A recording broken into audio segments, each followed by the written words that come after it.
आवाज मानदेशाचा।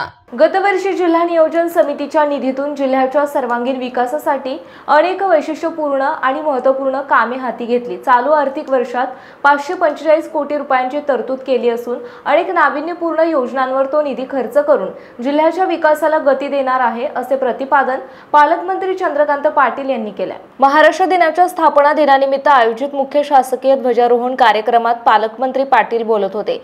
सांगलीतील police parade ground येथे आयोजित कार्यक्रमास खासदार विशाल पाटील, जिल्हाधिकारी अशोक काकडे, जिल्हा परिषद मुख्य कार्यकारी अधिकारी तृप्ती धोडमिसे, प्रभारी पोलीस अधीक्षक रितू खोकर, महानगरपालिका आयुक्त सत्यम गांधी, डॉक्टर विजय कुमार शहा आदी उपस्थित होते।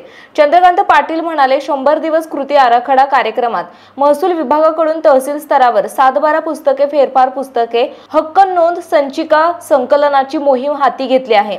यामध्ये 5435 7-12 ची पुस्तके, 2268 फेरफार पुस्तके आणि 3,22,785 हक्क नोंद संचिका तलाठी कार्यालयातून तहसीलदारांच्या अभिलेखात जमा केल्या आहेत। यामुळे शेतकऱ्यांना जुने फेरफार आणि 7-12च्या नक्कल तहसील कार्यालयामध्ये तात्काळ मिळणार आहेत।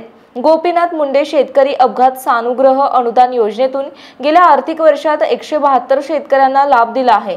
2023 आणि 24 खरीप हंगामात प्रधानमंत्री पीक विमा योजनेमधून 3.5 लाख शेतकऱ्यांना 141 कोटी 84 लाख रुपये विमा भरपाई वाटप केले आहे।